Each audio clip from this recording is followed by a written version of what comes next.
Nouvelle saisie d'intrants par la douane, 40 tonnes saisies à Ouaké en partance vers le Togo.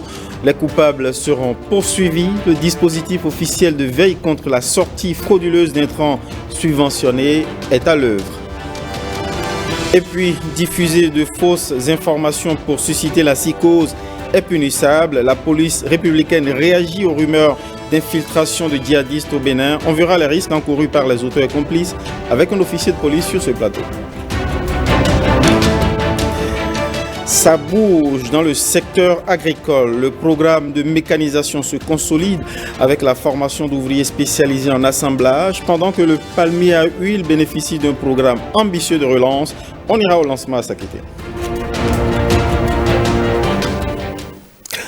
Bonsoir et bienvenue dans ce journal. La douane béninoise a donc saisi lundi dans l'après-midi dans la commune de Ouaké plus de 40 tonnes d'engrais en partance vers le Togo. C'est le fruit des mesures prises par le gouvernement pour lutter contre la sortie frauduleuse du territoire national des intrants subventionnés. Précision, Abdoulofou Idrissou et Abdoulaye Momone. Ce camion d'immatriculation étrangère chargé d'engrais termine ici son trajet vers le Togo. Le service régional de lutte contre la fraude et l'unité frontalière douanière de Sonaolu, dans un effort conjugué, viennent d'éviter la sortie de plus de 40 tonnes d'engrais subventionnés par l'État béninois du territoire national. Et dès que l'opération a été lancée, nous avons effectué déjà plusieurs saisies, dont le camion que vous voyez, qui est d'immatriculation étrangère, qui a effectivement chargé des engrais de plus de 40 tonnes.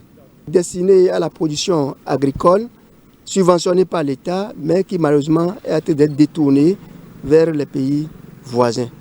L'État béninois ne saurait accepter, subventionner à grands frais les produits qui finalement vont être détournés de sa destination réelle.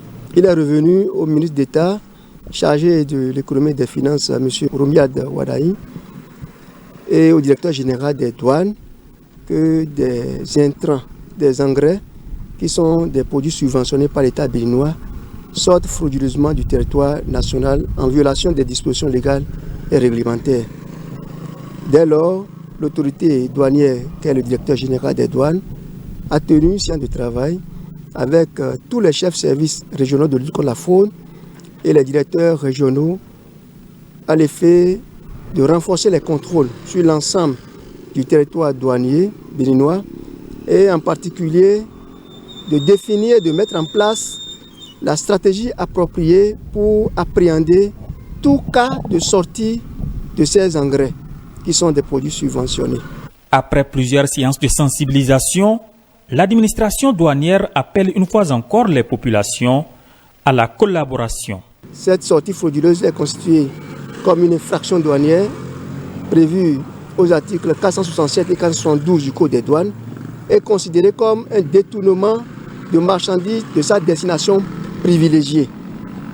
Et ce qui s'adonne à ce genre d'opération, non seulement les produits sont saisis, mais ils encourent des peines privatives de liberté allant jusqu'à 2 ans. Nous profitons de cette occasion pour lancer un appel aux populations qui ont intérêt à collaborer avec l'administration des douanes en mettant à sa disposition des informations nécessaires pour qu'on puisse identifier tout ce qui s'apprête à donner à ces gens de pratiques. Dans tous les cas, l'administration des douanes est décidée, a pris les dispositions nécessaires pour en découdre avec tous ces indélicats qui cherchent à mettre en difficulté les efforts des gouvernants béninois. L'administration douanière rassure que la veille permanente se poursuit pour que les producteurs agricoles bénéficient des mesures de disponibilité et d'accessibilité des intrants dans cette campagne 2022-2023 au Bénin. Et puis, de plus en plus sur les réseaux sociaux se développent de folles rumeurs d'infiltration de djihadistes au Bénin, mais également des montages faits de toutes pièces de faux enlèvements. Et justement, parlant de veille, face à la recrudescence d'enlèvements factices orchestrés avec la complicité de fausses victimes, le ministre de l'Intérieur et de la Sécurité publique a rendu public aujourd'hui un communiqué.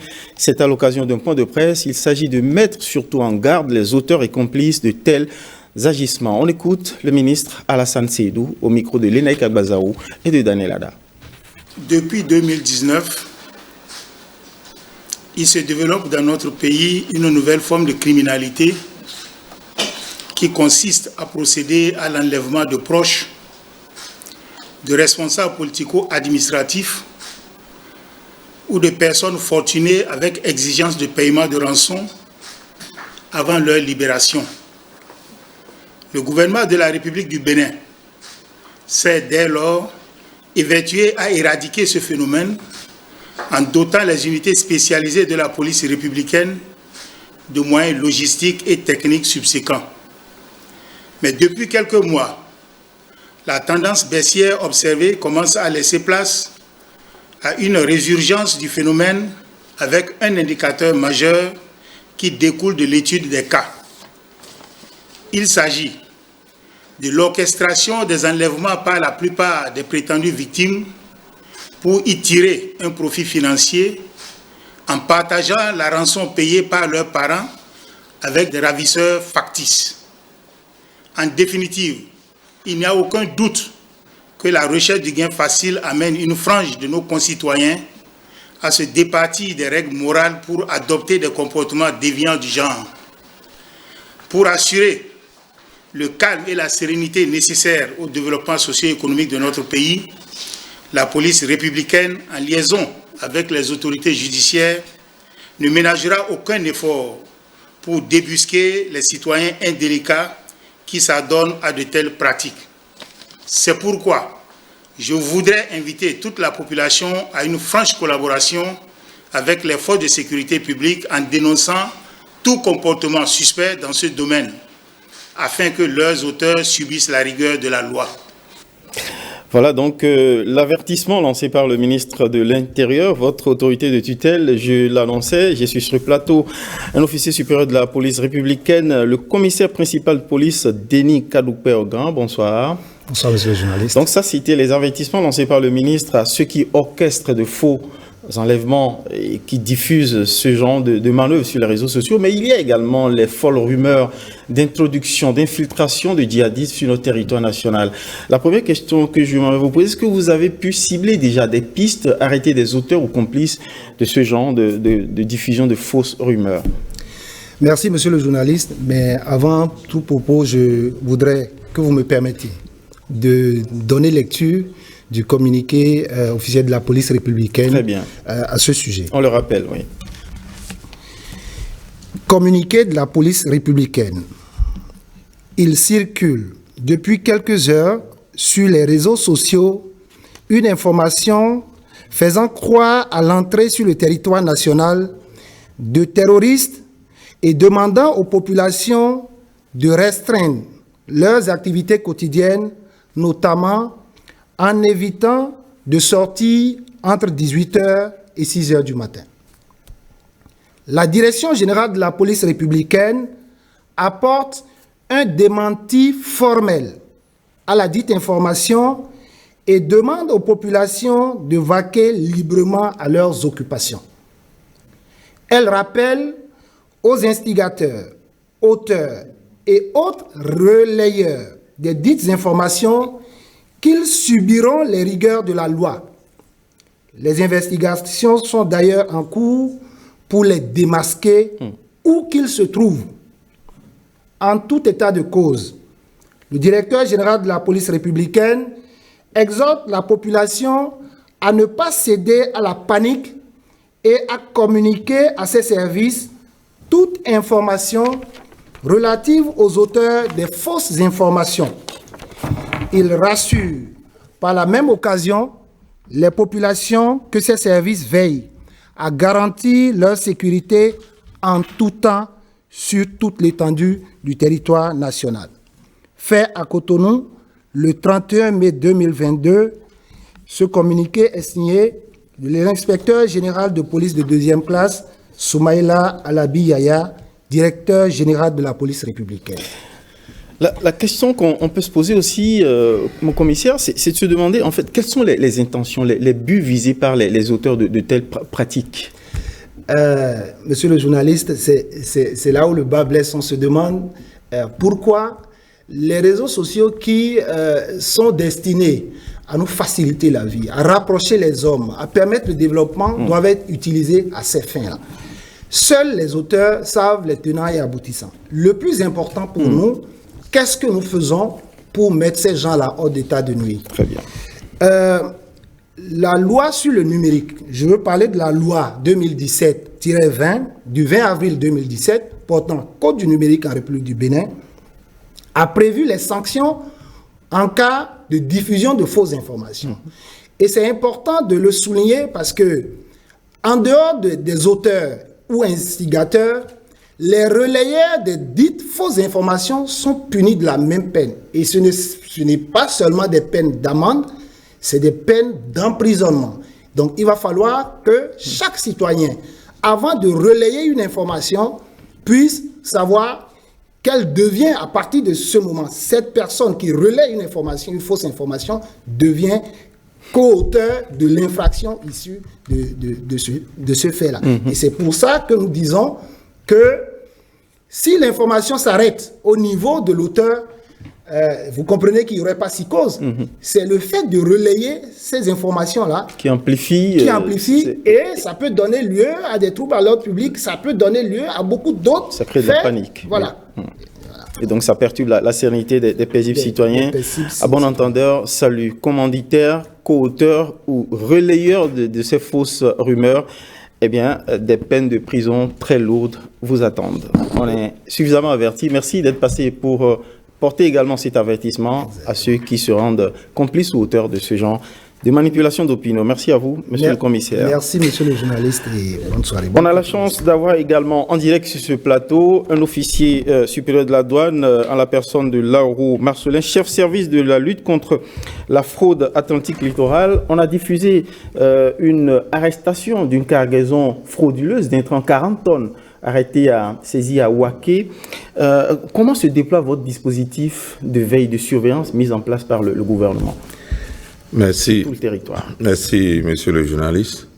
Et avant de répondre à vos questions, je voudrais quand même donner certaines précisions pour qu'on puisse comprendre. Volontiers. Parce que on peut se poser la question pour dire, mais pourquoi les gens ont leur intrant et ça veut sortir, on pense que c'est une infraction.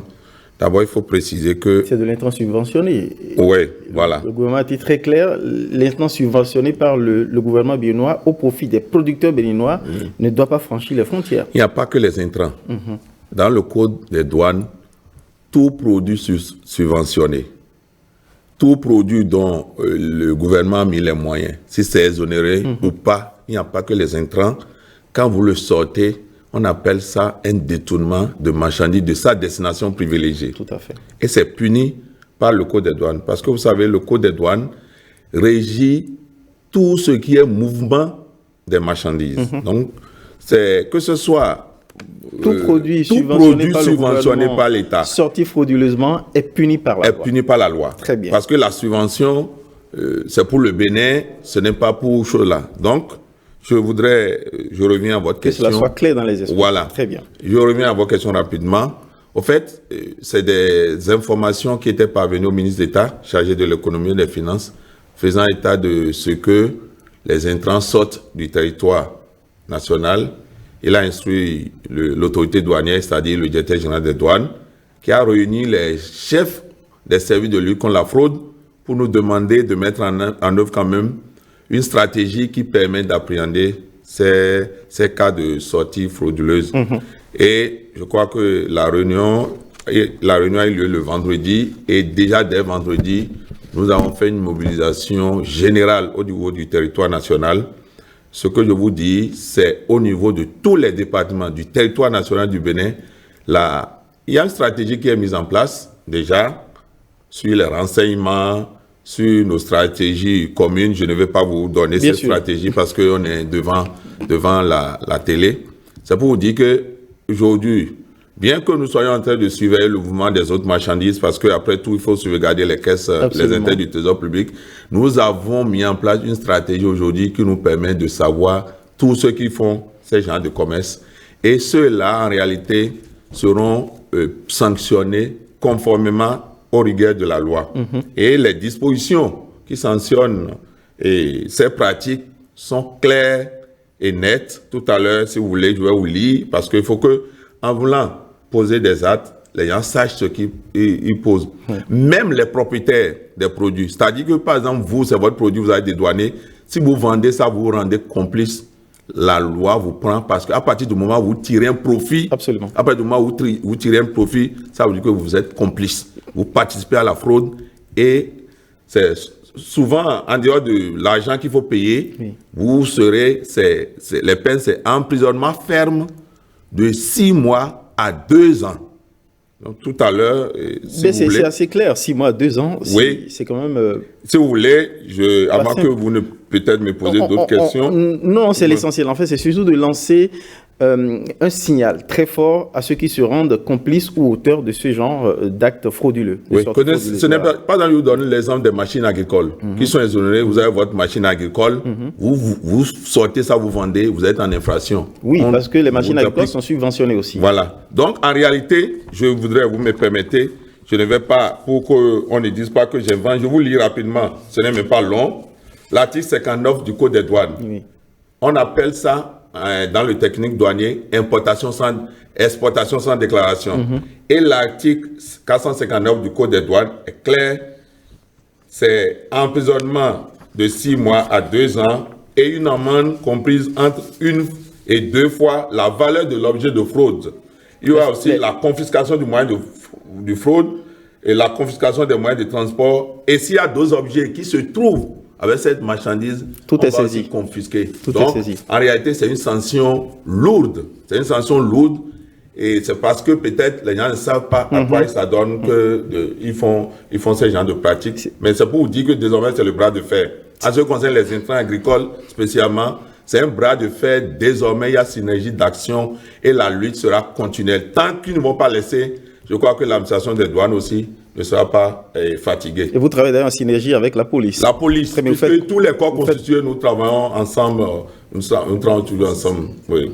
Le message est donc très clair à tous ceux qui s'adonnent à cette contrebande de produits subventionnés par le gouvernement béninois. Un dernier message à toutes les populations pour aider à décourager ce genre de pratiques. Le message, je crois que les collègues l'ont dit, et les gens n'ont qu'à savoir que à partir du moment où il y a des comportements déviants, il y a de mauvais comportements à côté d'eux qui ne dénoncent pas, d'une manière ou d'une autre, ils sont complices. Et ces intrants que le gouvernement subventionne, c'est pour le bonheur des populations, des cotonculteurs.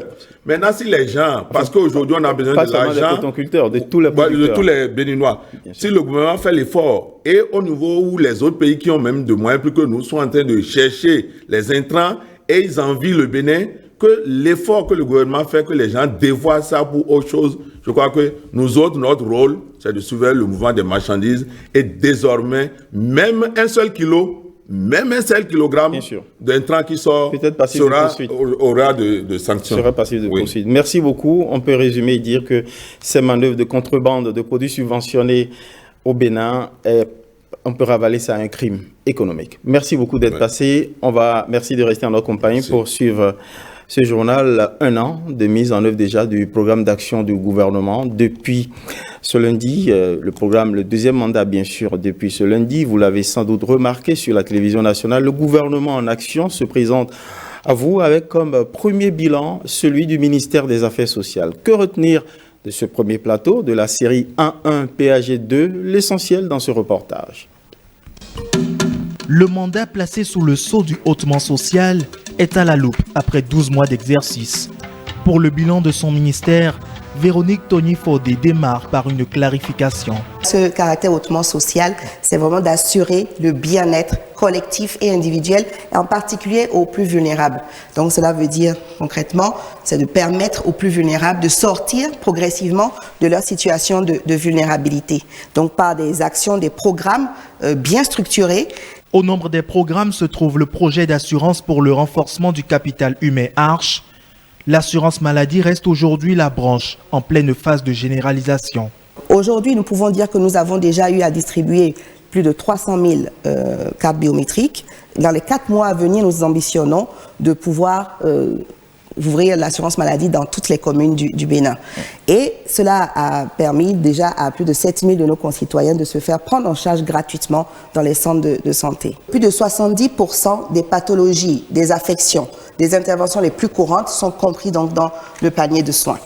Et contrairement aux rumeurs qui circulaient au début, parce qu'aujourd'hui les gens ont compris, on disait qu'on ne soigne que le paludisme, ce n'est pas vrai. Le microcrédit à l'AFIA ne manque pas non plus de faire des émules et le gouvernement compte bien faire perdurer cette satisfaction. Nous avons déjà eu à décaisser plus de 11 milliards 800 millions, toucher plus de 265 000 de nos concitoyens. C'était un crédit de 30 à 50 000 francs CFA. Mais là, maintenant, nous allons passer à la phase 2 du microcrédit à l'AFIA. Dans les toutes prochaines semaines, nous allons augmenter le crédit à 100 000 francs CFA. La protection des filles et des femmes n'est pas non plus occultée. Il y a eu la création, en tout cas la réforme au niveau de l'Institut national de la femme. Ce qui manquait, c'était justement cet appui judiciaire. Dans le cadre du projet SWED, d'abord il y a eu la campagne Strong Together qui justement est toujours dans ce sens pour le maintien des filles à l'école autant que les garçons. Mais il y a la création des espaces sûrs dans chaque localité.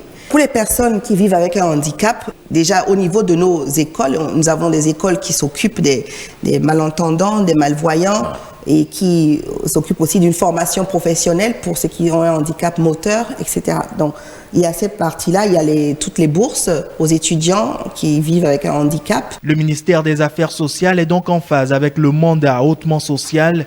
Toutes les couches de la société sont prévues pour connaître un mieux-être. Sensibilisation des militantes et militants du parti Mouel Bénin de la 8e circonscription électorale aux mesures prises par le gouvernement contre la cherté de la vie. Les premiers responsables du parti Mouel Bénin ont fait leur part de pédagogie militante. Les étapes de Tchaourou, Ndali et Bembereke avec nos reporters Nestor Sella et Olviga Messon. Le président du parti Mouel Bénin, Jacques Ayagi, a pris son bâton de pèlerin pour apporter la bonne nouvelle à ses militants. Dans les communes de Malanville, Karimama et Kandi, les membres du bureau exécutif du Mouel Bénin ont opté pour un langage franc et direct. Face à la crise, nous prônons à Mouel Bénin le patriotisme économique.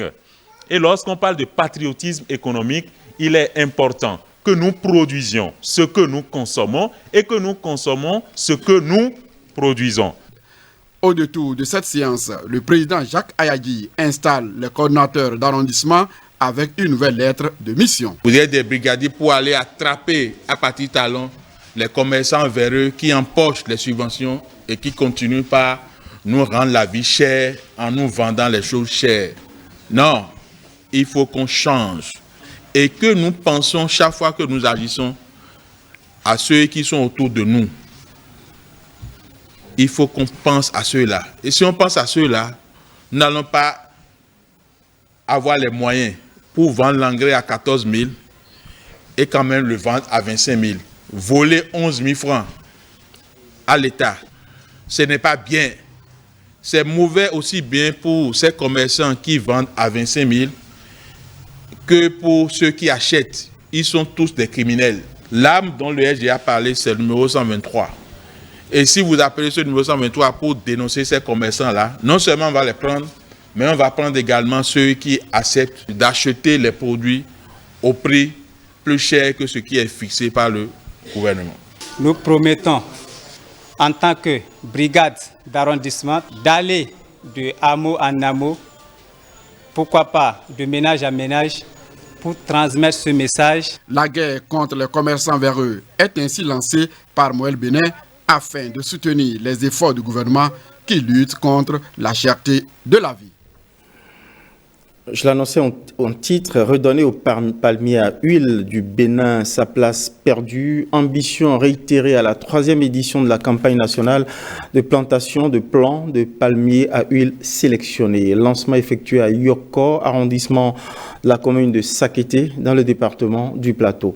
Calvador Awanou et Nathalie Doris Olabi nous éclairent sur toutes les ambitions. C'est parti pour la 3e édition de la campagne nationale de plantation de palmiers à huile sélectionnés. Nous sommes dans une ferme à Yoko, un arrondissement de la commune de Sakété, dans le département du Plateau. Depuis la relance de la filière palmier à huile par le gouvernement béninois, les ambitions de ce programme sont largement atteintes grâce à l'adhésion et au travail bien accompli des différents acteurs du secteur, indiquent les responsables en charge de l'agriculture. C'est pourquoi, dans le but d'améliorer davantage les performances de la filière, le gouvernement travaille sur de nouveaux chantiers. Le recrutement des conseillers pour l'appui conseil rapproché aux planteurs et aux transformateurs, l'appui à l'irrigation des plantations de palmiers à huile, l'acquisition et la mise en place d'équipements modernes de transformation d'huile, l'appui à l'installation des raffineries modernes pour la transformation des huiles. Chers acteurs de la filière palmier à huile, il vous revient maintenant de jouer entièrement votre partition en cette période de crise mondiale avec la flambée des prix des huiles en produisant davantage pour la satisfaction des besoins en huile de notre chère population. Nous les bénéficiaires, nous prenons l'engagement de faire un suivi rigoureux pour que ces plants deviennent de grands palmiers au bonheur de tous. Pour cette campagne, le département du Plateau bénéficie de près de 50 000 plants de palmiers à huile sélectionnés et la commune de Sakété près de 15 000 plants. Aujourd'hui, 31 mai, le monde entier célèbre la journée sans tabac. Le thème choisi par l'OMS, l'Organisation mondiale de la santé, pour cette édition est le tabac, une menace pour notre environnement. Enjeu et état des lieux au Bénin avec Rigobert Akinandje, président de l'association Lève-toi d'abord, Vivons naturel. On l'écoute. Qui parle du tabagisme, je dis, ceux qui fument polluent l'environnement. Ils rendent la respiration difficile aux populations. Parce qu'il n'y a pas que celui qui fume qui est malade. Celui qui aspire, respire la fumée du tabac fumé par l'autre contracte les mêmes maladies que celui qui fume. Donc c'est pourquoi l'OMS a jugé bon commencer par impliquer la lutte contre l'environnement avec le tabagisme. Donc c'est pourquoi ce thème, le thème de cette année est tabac, une menace pour notre environnement. Ce fléau mortel fait quand même une victime chaque 8 secondes dans le monde entier. Ils ont voté une loi, la loi 2017-27, votée le 18 décembre 2017, ça fait 5 ans que cette loi a été votée et qui encadre, c'est-à-dire qui combat, on va dire, tout ce qui va avec le tabagisme pour détruire dans le pays. Mais sur le terrain, on constate qu'il n'y a pas normalement la régression que nous pensons. Pourquoi? Parce que la loi est votée, mais il n'y a pas de décret d'application. Nous demandons à la jeunesse béninoise de prendre conscience. Le tabac ne nuit pas à la santé. Le tabac tue. Voilà, c'est une lutte de longue haleine, la lutte contre cette toxicomanie. Merci pour votre fidélité. C'est la fin de ce journal. Merci à toutes les équipes qui ont contribué à sa livraison. Bonsoir chez vous.